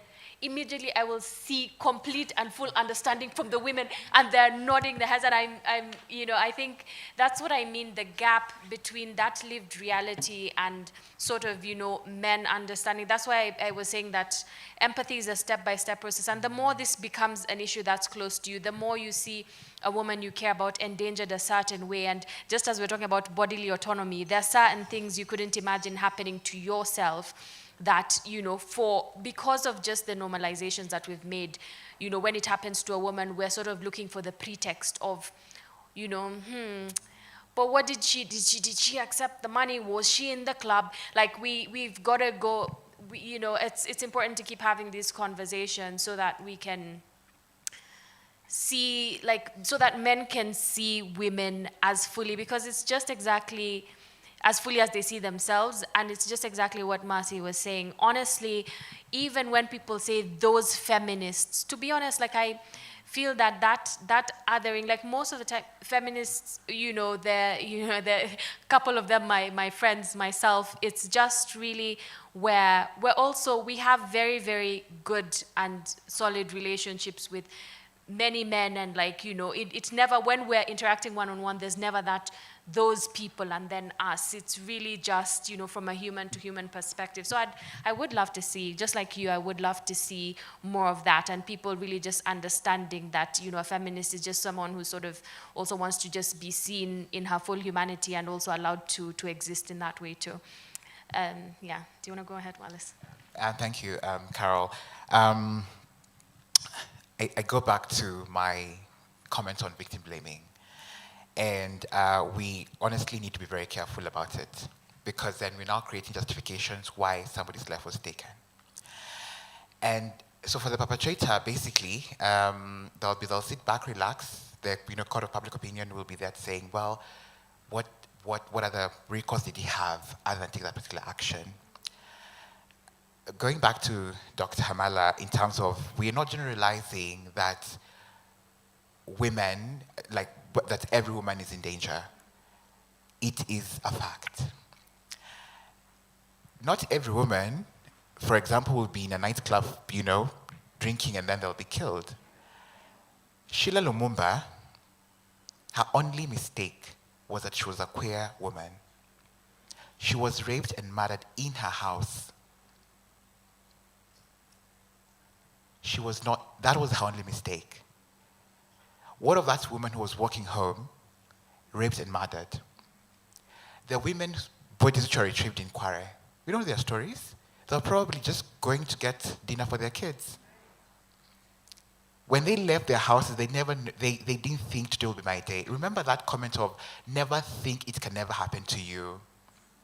And it's about time, in terms of the discussion about wanting the state to protect women. Women are generally tired of every single day being told, watch your back, take care of yourself. You can only run so fast and so far. That which is being used as against you, then we now need to use it to protect women. And as earlier mentioned in this conversation, it's never been about men versus women. And I think that's why we now need to be able to appreciate what feminism is, and how to distinguish it from toxic feminism. Because now when you say you're a feminist, you're viewed as that human being who hates men, but you don't. If we carry on these conversations, skewed as they are, we'll never get a solution. Women will continue being killed, SGBV will continue happening, and we're still going to blame the victims, and we'll never have a lasting solution to it. We need to contextualize things. We need to have honest conversations. The patriarchy, which of course majority of men benefit from, how then can it be used to be able to protect women? And not saying that women are weak beings generally, but we're appreciating our concerns that they have. Physically, they might be not as strong, but now how do we have the men come on board and play their role as well? To address SGBV, and I feel you completely, I think before you came I actually had mentioned, when it comes to the victims of SGBV, we rarely take into consideration their psychological, emotional well-being, and the traumas they've gone through. And you need to be able to address the stigmatization that comes with GBV and SGBV. It is the reason why you will not have high prosecutions of these particular cases. As a society, and even as we're talking about the legal aspect of it, we have normalized stigmatizing so many things that we are embarrassed, to say the least, to come and talk about them openly. If, say, for example, I'm in an abusive relationship, I might not be able to confide in Patrick or Matthew or Carol here, because the scenarios in my head will be, what will they think about it? There's a victim who's now traumatized, who cannot be able to carry on. I'm always concerned with us ticking boxes in this country to be seen we're doing things. UPR is coming up Kenya's coming up for review in UPR for under the Universal Periodic Review next year in 2025 February. I'm very sure they're going to talk about how they've taken measures to curb SGBV. Having a gender desk at a police station is not. How well equipped that particular police officer to deal with that particular aspect goes back to Caroline's point of, are we empathetic, If we're talking about SGBV and its prosecution, we now have the SGBV courts, which especially were pushed for by civil society. we now have to interrogate, are they working? And to what extent? Are we now going to be ticking boxes and saying, well, we've already done this, it's going to be working? Because if that was the case, then we'll not be having what he's raising, because that's a concern. And you're talking about the grassroots communities. We tend to be elitist in some way and forget what is happening beyond your neighborhood. That could be you know, and we need to have this particular honest discussion. So even as gender-based violence in itself, in whatever form it is, be it early marriages for children, be it FGM, we need to have honest conversations about it. We now need to have concrete measures, not just policies on paper or laws made in parliament and stacked up, because that's what the concerns we have is, we sometimes have laws in place, but how we utilize them becomes a concern. We continue, you know, producing them in bulk. So we need to be very, very careful when you have this particular conversation. And I agree, you can have your opinion, you're entitled to it, but you have to be conscious of the realities. You have to be alive that these things are happening, and ask yourself, what role can I play in addressing femicide? What role can I play in concretely addressing SGBV in this country? And I think when we take that route, we'll actually come up with more lasting solutions with visible outcomes, and we'll probably maybe say, we've done this much, let's carry on. Mm-hmm. Absolutely. Thanks so much for that, Wallace. And you've brought up such important points, but it's just why I keep going back to the audience and thinking that, because sort of, I mean, that's why I'm in this particular context, I feel it's the kind of space where we absolutely need to have these discussions, because anybody who's sort of come here today is also looking to learn and is having, I would believe, or is looking to have a mindset of wanting to understand this issue that we're discussing today. So that's, to say thank you, and also just to, I really appreciate the progress that we've made, even from the beginning of the year. Like, I know it's very easy, especially with women's rights issues, like we're saying from the 1970s, there are some issues that, women tried to bring up, and it was like nobody was even hearing or understanding the true extent of what they were trying to say. But we're making progress, and this is happening gradually. Patrick. Thank you so much. I think my starting point would be to the lecturer of criminal law. Why should the state protect victims? I mean, that's the role of the state. That's why we've ceded a bit of our power to the state so that they can do these things that we're unable to do ourselves. Yeah? And it narrows down to really what is the definition of a crime. And why don't we relegate it to the same position as a civil matter? It's because it's so heinous, it's because it's so problematic in society that the state saw it fit to come up with a law that actually makes it an offense. Therefore, and that's why you see, when you come to criminal court, we are not saying victim versus the perpetrator. We are saying republic versus the perpetrator. Because it's such a serious act that the state needs to be involved. Yeah? And in fact, the court in 2020 has actually held the state responsible for failing to prevent, investigate, and prosecute the perpetrators of the SGBV in 2007-2008 post-election violence. I mean, the courts are now saying that the state, you have an active obligation to do 1, 2, 3 when it comes to this. Okay? So I think that would be a good a starting point as to why the state needs to be involved. Okay? Domestic victims, domestic. Sorry? Domestic. Yes. Okay. And then the other question that I'm not sure I have a clear answer to, but I have a few thoughts. It's about the police. I mean, it's sad that somebody can come to court 22 times and not get help and end up dying. But I want us to look at that scenario in light of a couple of realities. First, and I mean, I'm not trying to make excuses for what has happened, but the starting point would be that the workload reality is quite crazy, at least for the Kenyan perspective. I'm happy to hear about France, but the workload is crazy.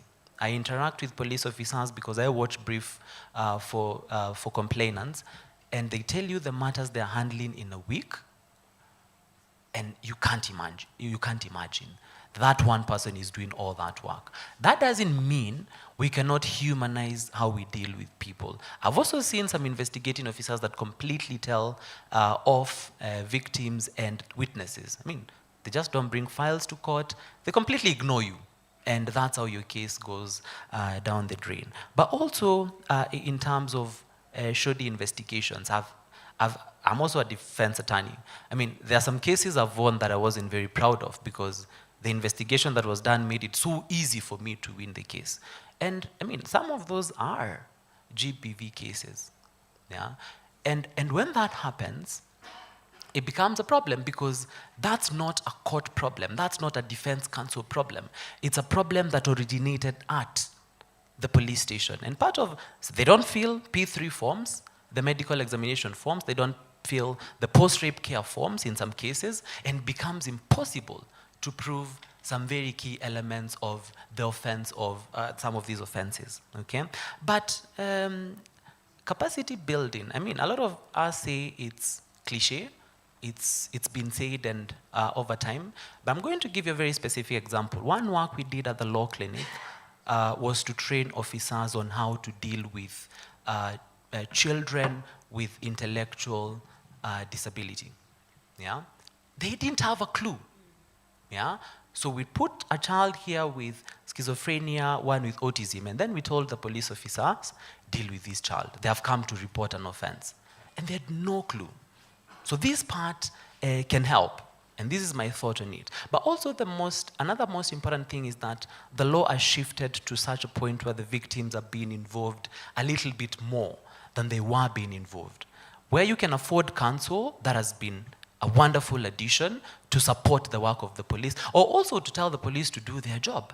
Because where the prosecutor has been bribed, it becomes impossible to do that. But if you can have your own counsel, or counsel acting pro bono, then that helps to ensure that the system actually works. I'm going to urge us to, Patrick, trust the process. we're gonna have to, okay. Unless it was an extremely burning point, was it?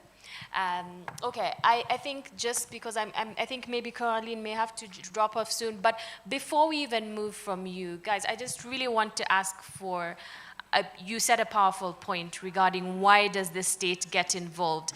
Did that resonate with you guys? Did you feel that point? I think you absolutely made such a strong point on that, and I just wanted to really acknowledge that before moving on to Caroline. So which question resonated with you, Caroline, and just before you head off? Yeah, I would like to answer to Eric and Aslan. I think they are the one who made this question, who asked this question earlier.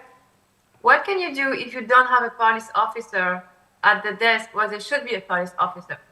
You can wait for the police officer to appear, or you can take the other way.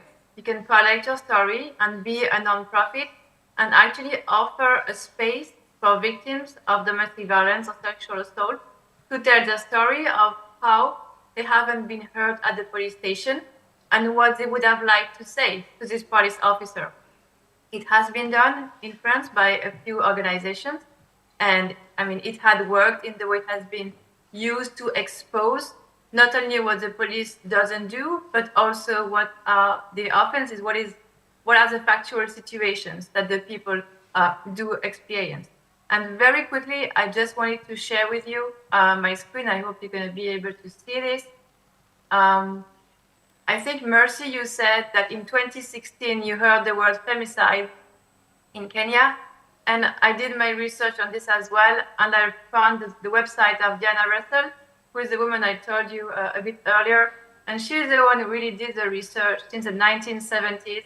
And really, this very small article is a good reflection on everything we've been discussing tonight. So, I mean, if anyone is interested and has a chance, please have a look. It's dianarussell.com. It's very easy to find. Thank you so much for your attention, for your very interesting questions. And let's hope one day our work won't be necessary anymore.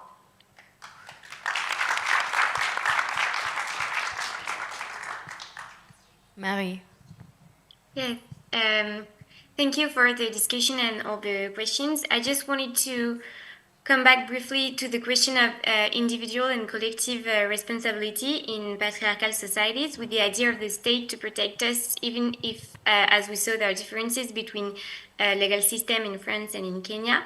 But I think one important thing is that criminal law actually protects certain interests and does not equate indeed public order with injury to dignity in the case of discrimination and gender-based violence.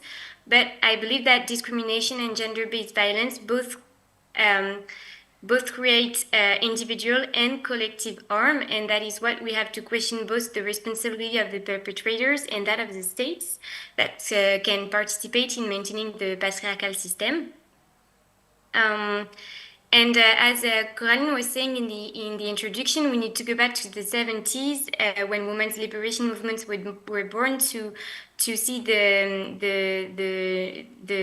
birth of the concept of femicide. But later, in the early 90s, the hundreds of bodies of murdered women were found in a Mexican city, and these women actually had been subjected to violence, mutilation, and barbaric acts. And that's when Latin American feminists coined the concept of feminicide, understood as an extension of femicide.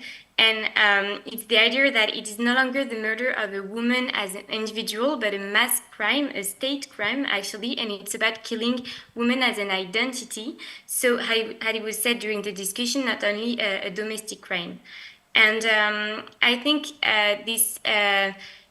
the term feminicide and femicide are not, according to, for example, Christelle Tarot, which is a French researcher, those terms are not entirely appropriate to describe reality, as violence against women is part of a continuum, a system of control and domination of women that leads to femicide.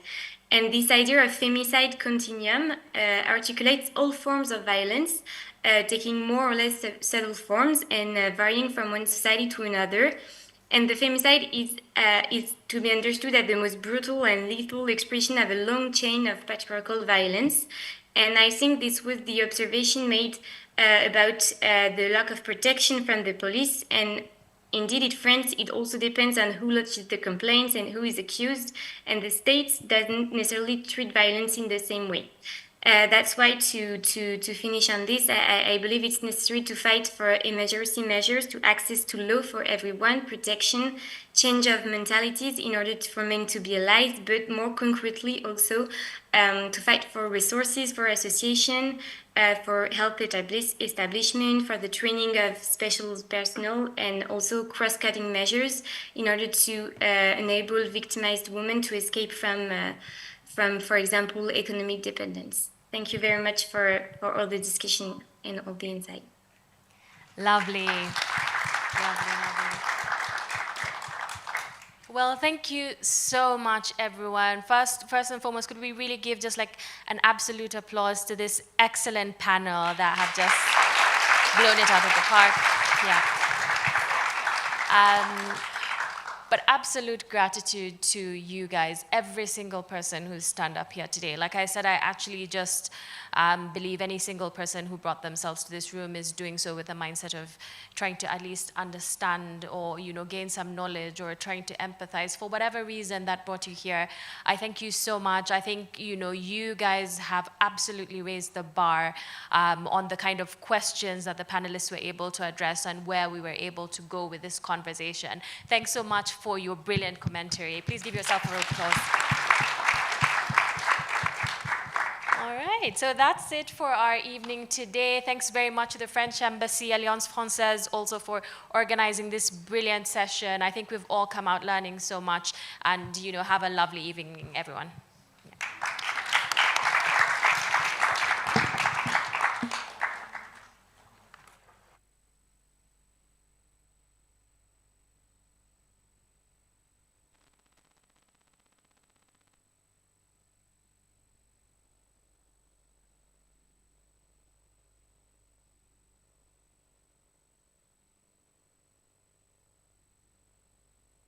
Guys, there's a cocktail, apparently.